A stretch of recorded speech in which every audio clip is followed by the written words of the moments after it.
Good morning. It's the only way I know how to say it, so I hope that will do. Thanks for coming. I really appreciate it. And, thanks to all the organizers of the conference, wherever you are. It's been fantastic. I was just saying yesterday that some conferences you go to, there's hardly anything that you want to see. And when you go to a conference like this, there's everything that you want to see. So it's been a jam-packed, great conference. Thanks so much. And thanks for having me. I'm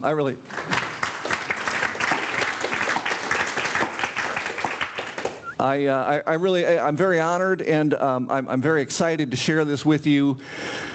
One thing I always like to try to say before I get into the weeds here. Forgiveness is hard, but hopefully you will find that by talking with me, it will be a little bit easier.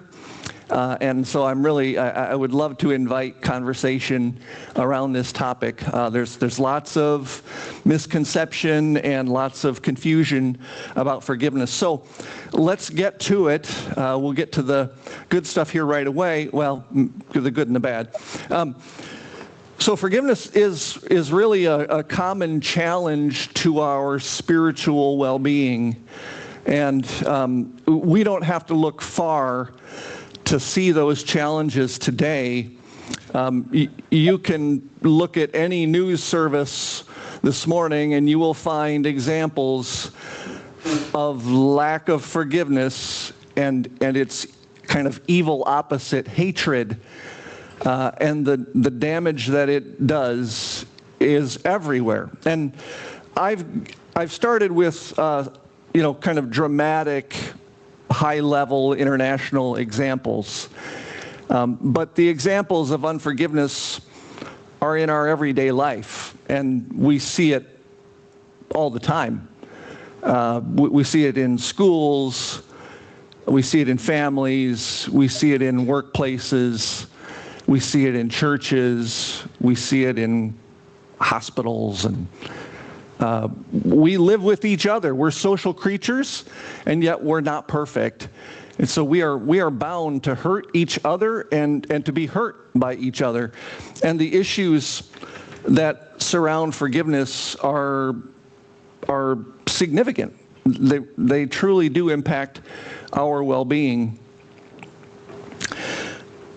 Typically, we think of these kinds of situations as places that generate unforgiveness, as the lack of forgiveness. And it's actually kind of it's a mess of horrible emotions that when you're hurt, often you feel resentful, you feel angry, you probably feel some hatred towards someone, you might even feel some shame.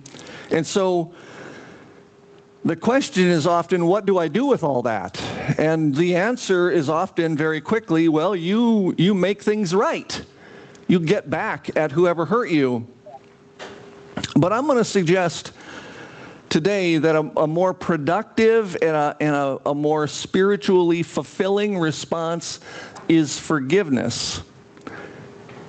And although I'm not about to tell you that you should either yourself or with any of your clients or patients, no one should ever be told that they should forgive, that they must forgive. That's not how it works. Forgiveness can only be offered. It cannot be prescribed. But if you choose a response of forgiveness, then it is something that can, I think, bolster your spirituality. It can enhance it. It can strengthen you as a person. I've seen so many talks in the last 2 days that have so significantly impacted my thinking. But one that I went to yesterday afternoon suggested that maybe something like forgiveness is not something that you can just kind of build up like a muscle. And maybe it takes having to be hurt for you to develop that muscle, that you kind of have to endure the difficulty and the spiritual struggle in order for forgiveness to kind of develop in a way that it is strengthened. So, I offer a couple of thoughts here about how forgiveness might simply be an expression of your spirituality, and certainly it is something that is part of our inner spiritual life and our values. And there's been a lot of writing on spirituality and forgiveness, as well as on religion and forgiveness, although those things are not required. You don't have to be religious to be forgiving. So there's lots of issues that we could cover here, and I'll just very briefly define forgiveness because it's a point of confusion often. My colleague and I, Reverend Dr. Michael Berry, we wrote this short little quick book on questions and simple answers to forgiveness. And a lot of these things are very common questions that we try to give very short answers to, because it's easy, as many of you know, it's easy to give long answers. It's harder to give short answers. So before I get too much further on, I do want to kind of come back here and settle on how I think about forgiveness. And this is not just me. This is kind of the broader psychology of forgiveness that has developed over probably the last 30 years. There's definitely one part that everyone agrees on, and that I think just about all of you will probably agree on this as well, that forgiveness is releasing. It's letting go. It's dropping the baggage of ultimately what I just simplify as hatred. I just say you have to shed the hatred, but more formally we say it's letting go of negative affect, that's emotion, right? The feelings, letting go of beliefs, that's your thinking and your attitudes, and then the tendency to act in a negative way to people who have hurt you. And that last one's probably the hardest one. It's easier to change our thoughts and our feelings sometimes than it is to change our behavior. So that's the first piece. That's a requirement. If you don't do this, and you say, I hear people say sometimes, well, I'm still very angry with this person, but I've forgiven them. I said, have you? I don't know if that makes sense. So this is a key piece of the puzzle. The second piece is maybe a little bit more debatable, but I think it's truly important that, and this is probably the hardest part, is that you probably can't say that you've forgiven someone if all you do is say that you no longer hate them. That's a pretty low bar. If you're just saying, well, I'm past it because I don't hate them, that's probably not, especially if it's someone close to you, like a family member or a close friend. I'd like to think that my family members, there's more to it than them just not hating me. That's a really low bar. So generally we say you have to be able to develop or bring back the goodness that you might think or feel or act towards someone that has hurt you in order for full forgiveness to occur. It's really hard to say that first piece is all you need, because that first piece is pretty low, right? The second piece is what's really important. I'm going to say, at the risk of revealing just how limited my theological knowledge is, I'm going to say that there is a story in the Bible, which I'm sure many of you can tell me exactly the book and the chapter and the verse on. But there's a story about a possessed individual who has the demons swept clean. Some of you know this story, and then they don't do anything, and they come back. The demons come back, and they come back worse than they were the first time. Does this sound familiar? Yeah. Okay. Like I said, risking a bit of embarrassment here. I'm not a theologian, so there is that story, but it parallels this perfectly. that if all you do is get rid of the hatred, but you don't replace it with anything that's loving, it's likely to come back. Because empty vessels will be filled, and they're going to be filled with something. So this is a critical point. It's challenging. It's hard to come to. Generally, when we talk about forgiveness, we think of forgiving other people. That's the kind of probably the most dominant thought. When I say the word forgiveness, you all think of forgiving other people. But there is this aspect of forgiving yourself, because it's not always other people that are hurting you, it's you that is hurting other people. And so there are times in which we have to grapple with the notion that we can't go on throughout our entire life feeling horribly guilty and ashamed of ourselves for the things that we've done. So self-forgiveness is a big issue. It is much easier to talk about forgiveness of others, because if I asked for a show of hands and I said, how many of you have been hurt deeply by someone in your life, and I asked you to raise your hand, I'm guessing that many of you would probably readily, I don't see any hands, you're very lucky people. No one's ever hurt you, apparently. How many of you have ever been hurt by someone, kind of deeply hurt by someone? There's almost everyone. But then if I turn that the other direction and I say, how many of you have deeply hurt someone in your life? No one wants to raise their hand, right? That's a harder discussion to have, but it is crucial. It is absolutely crucial, because the impact of self-forgiveness is, in some reviews, thought to be twice the impact of forgiving others. The last couple things that I want to just make note of. It's wonderful if you can forgive someone for something that they have done. But if you can become a more forgiving person, that's amazing. I mean, it's one thing to forgive a specific person for a specific thing. It's a whole other thing to become a forgiving person. That's the difference between trait forgiveness, developing a character, a nature about you, a personality that is forgiving. That's different from what we call state forgiveness, just the momentary state. In this moment, I'm no longer offended by so-and-so for whatever they might have done to me, right? So as we think about the brain, as we think about the heart, and we think about broader mental and physical health, it's the trait that has the most likelihood of having impact, because momentary changes often don't have a lot of impact long term. So, and then the last thing is that I often like to distinguish between what we call a decision to forgive and the emotion of forgiveness. In my perspective, it is the emotion of forgiveness that is the most crucial, because it is our emotions through which the things in our mind get into our body and impact our spirit.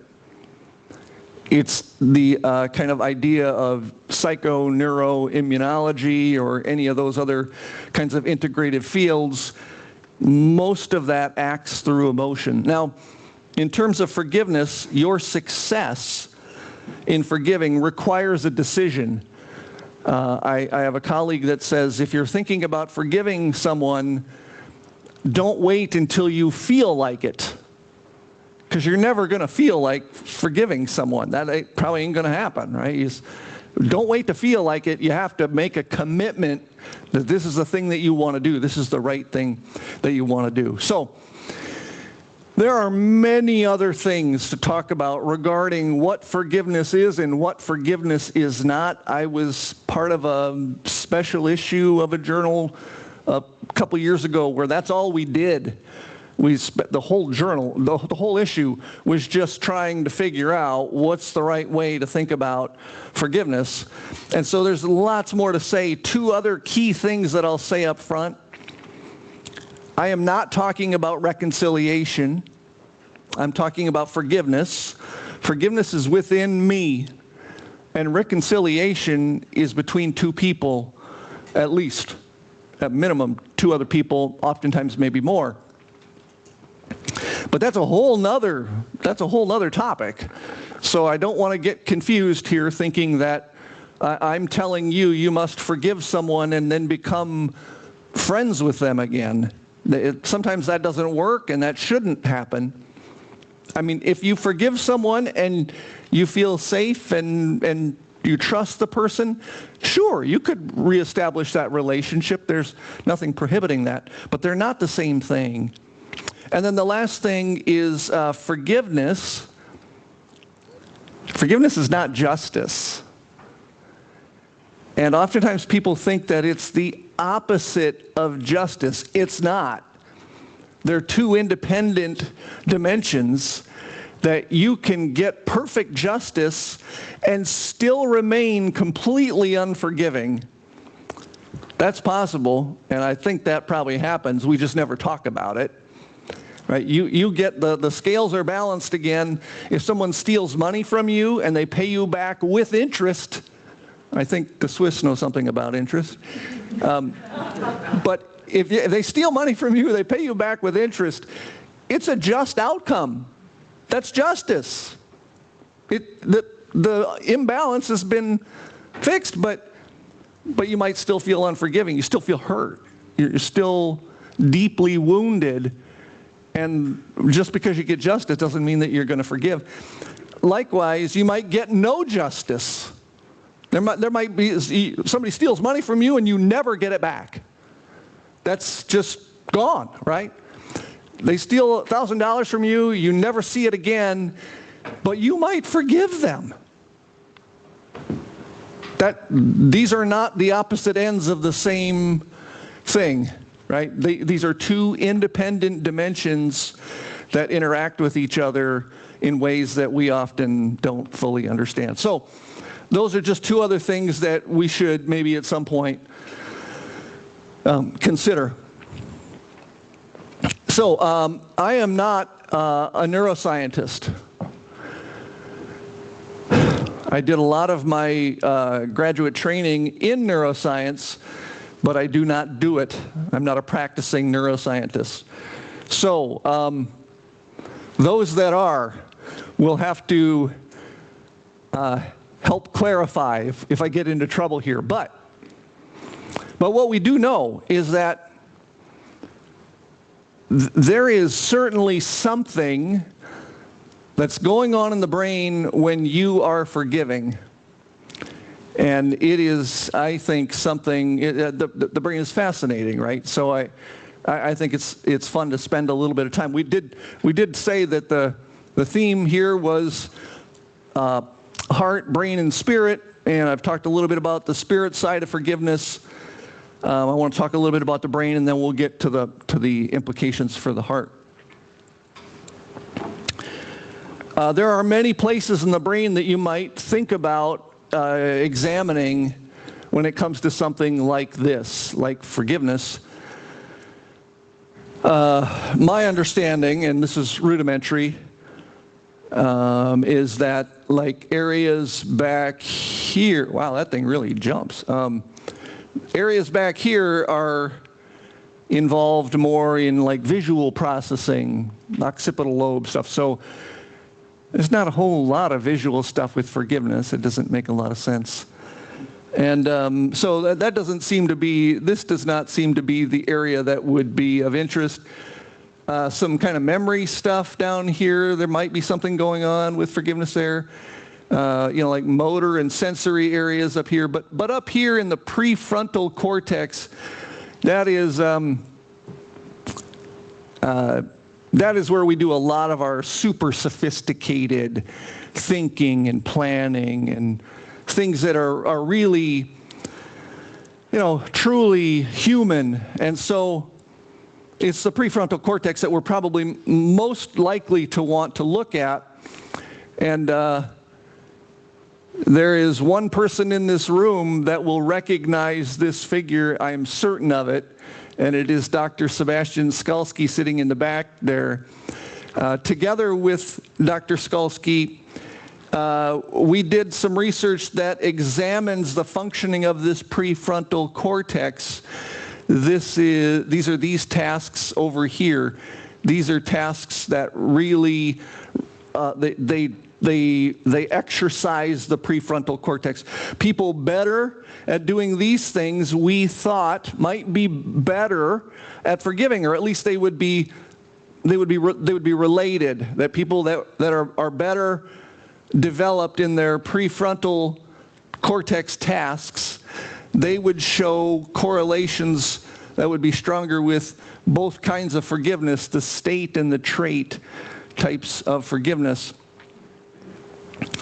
Well, so this is very interesting, but there is some research that suggested that, of course, there are two halves, a left and a right hemisphere of the brain, and there's some research that suggested maybe the right prefrontal cortex, and then specifically the dorsolateral prefrontal cortex, a specific area of the prefrontal cortex sitting up on top and a little bit to the outside, kind of out in this type of region here, that might be most important for forgiveness. And so, again, Dr. Skalski and I, this research asks people to engage in a task where they can either show a forgiving response or a non-forgiving response. And these can be kind of challenging tasks to explain and to do, frankly, but some of you may have heard of like prisoner's dilemma game. That might be something. It's a choice task, really, that you are offered the opportunity to show forgiveness in how you choose the next option in this game, or you can kind of choose revenge. So it turns out that these are Heg ratios. This is a measure of the blood flowing in this part of the brain up here. And when people are exercising forgiving choices, they have more activity in the right dorsolateral prefrontal cortex. So there's probably something going on in this part of the brain that's involved in forgiveness. Now, anytime we start talking about the brain, I have to remind myself, and I think this is kind of a critical thing, it could be that the right dorsolateral prefrontal cortex is directing forgiveness. It could be the director of a forgiving response. Or it could be that when I choose to be forgiving, that's reflected in some kind of activity that then occurs after that response. So it may be a causal factor, it may be kind of a consequence of the forgiving response. I don't know, and that's really hard to figure out. As it turns out, it's not this one little space in the brain that we think might be involved in forgiveness. It turns out that a lot of the brain is involved in forgiveness. This is not a simple choice task. And so there's lots of areas in the brain. However, as you can see here, this piece that we were just measuring is highlighted on this figure. But we think there are three parts of forgiveness that the brain is involved in. One is, we said, we have to be able to control our thoughts. Forgiveness is defined as essentially a change in thinking, feeling, and behaving. And just a minute ago, we showed that the brain's active when you're making a choice, a behavior. Here we're saying these things we might call cognitive control, and the red parts of the diagram, dorsal cingulate cortex, anterior cingulate cortex, dorsolateral prefrontal cortex, are those cognitive control areas. The blue areas, The blue areas of the brain are involved in what we call perspective taking. Perspective taking is at least one core component of empathy. And if we know anything about forgiveness, it's that empathy is crucial. The ability to see someone else's perspective tends to open your mind and your heart to forgiveness. I think in some part it simply does the work of showing you that, hey, you know, I could see how this person might have done this and have hurt me. I can maybe understand a little bit what they were dealing with. And so that's crucial. The perspective taking, and many different areas of the brain are involved. These are the blue areas of the brain here. And then finally we have the green areas down here. And social valuation. Social valuation is your thinking, is this worth it?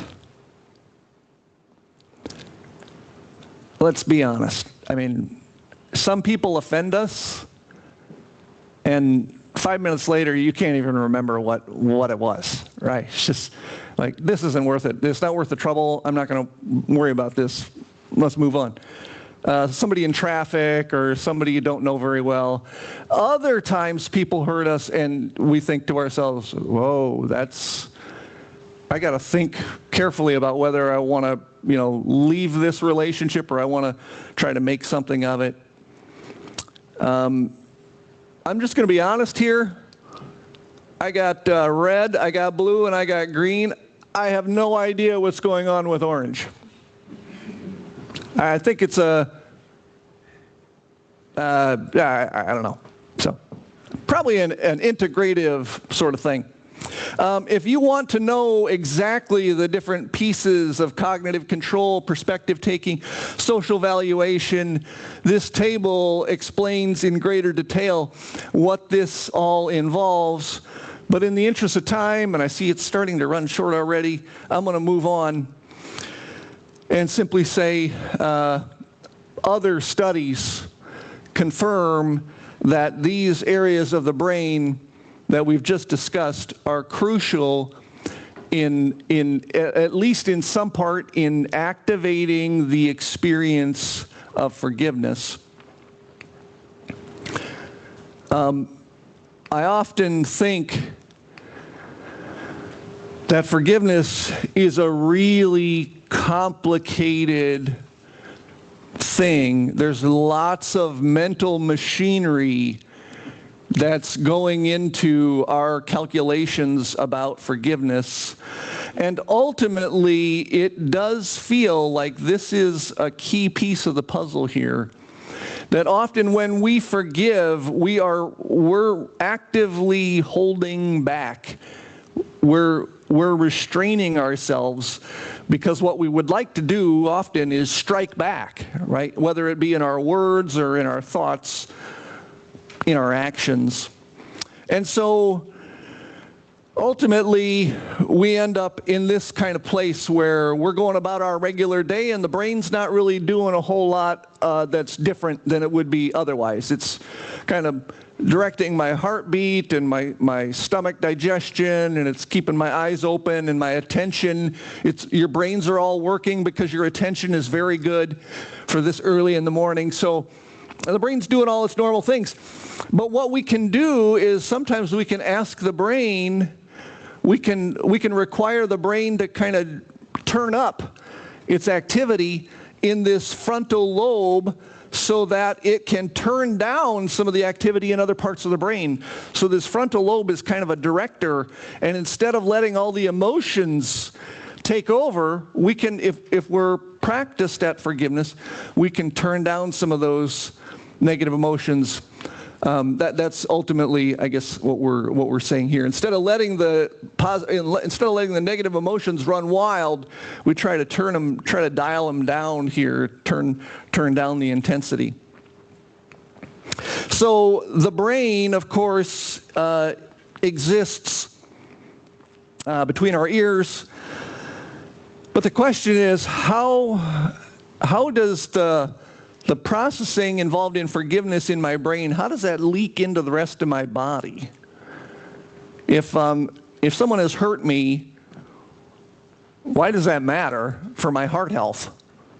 I mean, I might have all these different brain functions that are occurring. One really interesting theory here suggests that the brain is a social organ. Maybe you don't always think of it that way, but the brain is a social organ, and it is constantly monitoring for threats to the term is social safety.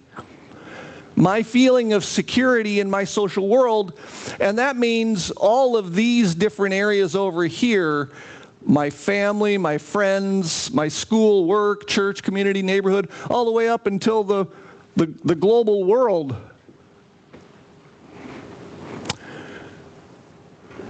So this brain is monitoring for these things, and when it feels threatened, like when someone hurts me, that's a threat to my social safety, then all of these they begin in the brain, begin in the neural part of our existence.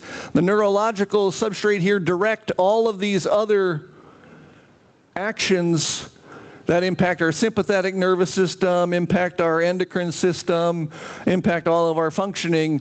And this is, I use the term, the way that what's going on in my brain leaks into my body, but it's much more than a leak, right? It's a direct kind of connection here.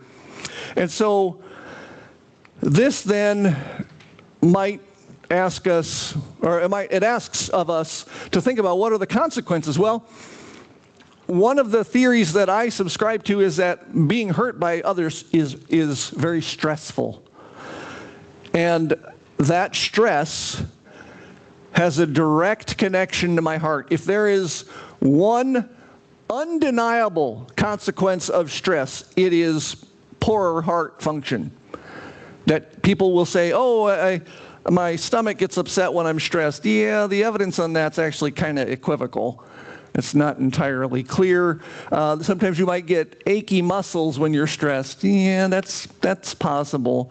But you definitely feel your heart pound when you are stressed. And that doesn't take much to demonstrate, because if I pointed at any one of you and said, would you join me up here? Your heart rate would explode, right? Your blood pressure would skyrocket.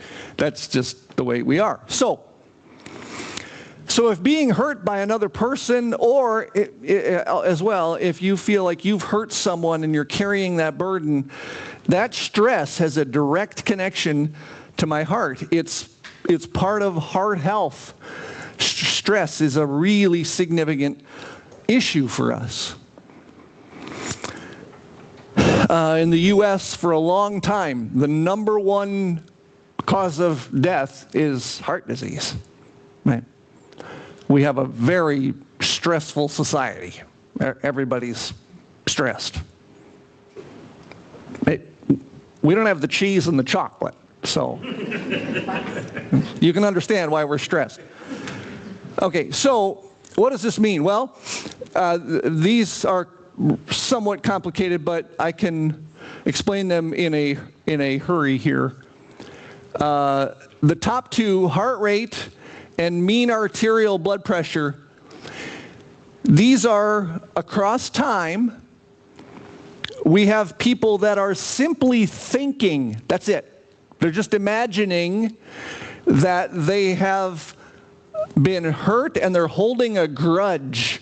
That's all they're doing, is they're thinking about it.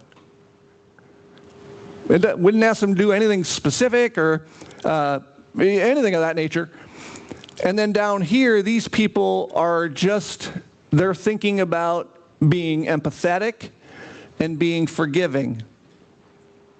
And you can see if you look at the different lines here, the people that are focused on their hurt and their grudge, their heart rate is higher, as is their blood pressure is higher. And folks that are thinking about empathy and forgiveness, both parameters of their cardiovascular function are much more subdued. Now this is imagined. You're just thinking of this.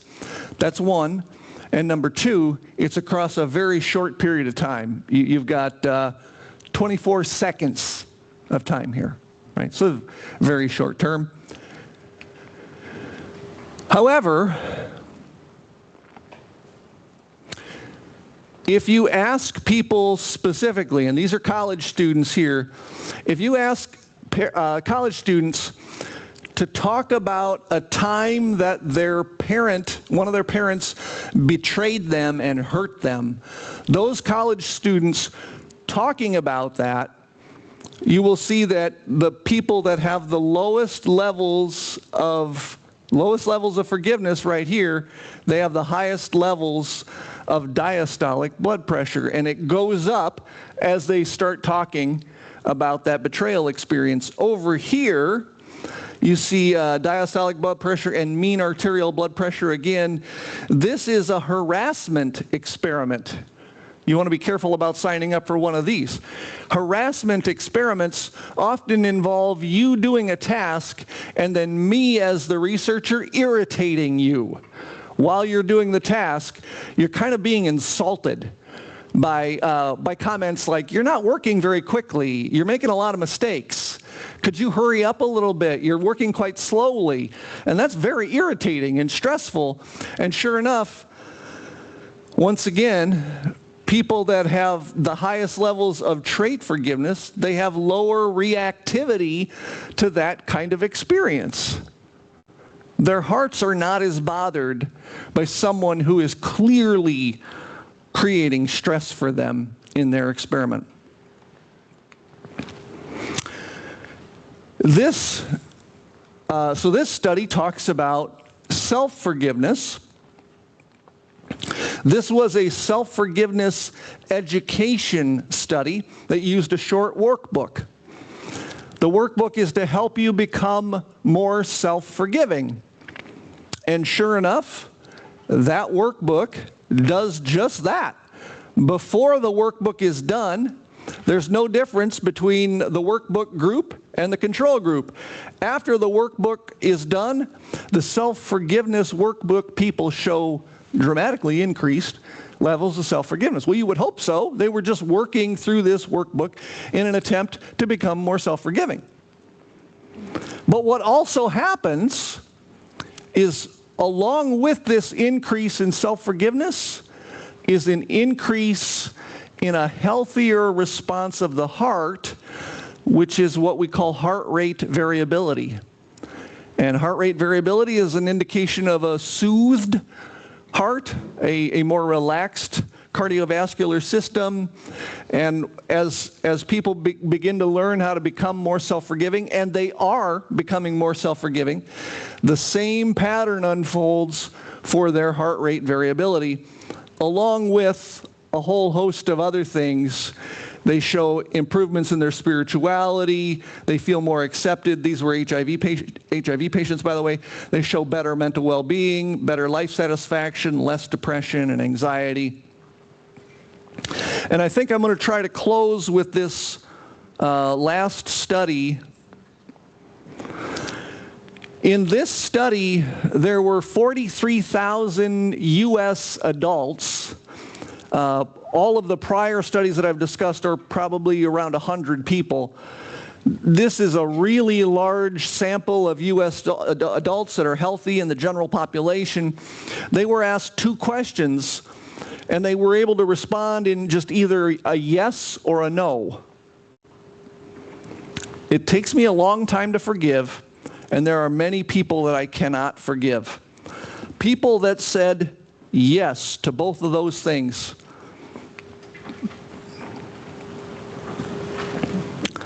People that said yes to both of those things, yes to both unforgiveness items, showed over 1.6 times greater likelihood, 1.6 times greater likelihood of reporting some form of heart disease. Now, I'm using that term. I got to be careful here. I don't want to get in trouble with Renee or something, but heart disease, the cardiologist might say that's a very specific term. Some aspect of cardiovascular problem in the past year. So they said I had high blood pressure, I had arrhythmias, I had tachycardia, whatever the thing might be. This is all of those things combined together. People that said they just said, yeah, it just takes me a long time to forgive. They still had an increase, not quite as high, but then you can see this bottom one here, many people. This is probably the thing that is making all of this happen. And if you think about what we have now encountered, we live in a world that is increasingly lonely. And I would argue that parallel to that trend in increased loneliness is a decrease in our willingness to forgive. And you don't have to take my word for that. You just go out on social media for a minute. And the notion of cutoff and cancel culture is everywhere. Right? We have somehow come into a period of time in which we believe that we are all individually entitled to just eliminate everyone from our lives that is not perfect. And that results in this kind of thing. There's a lot of people I cannot forgive, and guess what that does? It creates a lot of stress, because social support is the #1 predictor of longevity. Well, not surprisingly, it's going to impact your heart function and create a lot of stress, and it's going to be very difficult to live in that kind of world. So, I have done a very bad job of managing my time. I have many other things that I was going to say, but it would be wrong of me to continue on and to take too much time, because there might be some questions. I did have a concluding slide. But let me, I don't know, how fast will this thing keep up? Oh, good.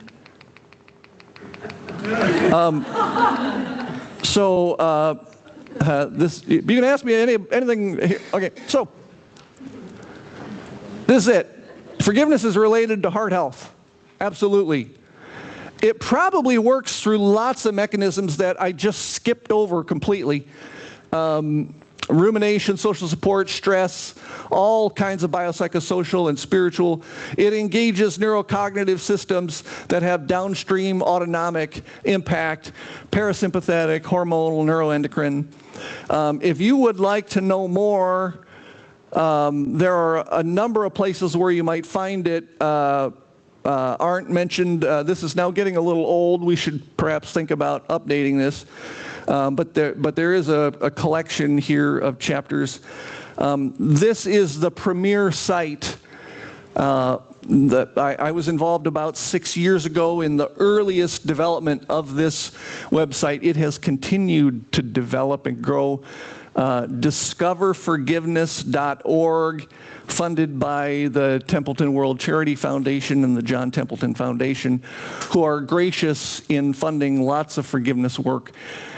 This is probably the single greatest clearinghouse of information on research, teaching methods, counseling methods, readings for further, and they try to make everything open access. It's really, really wonderful.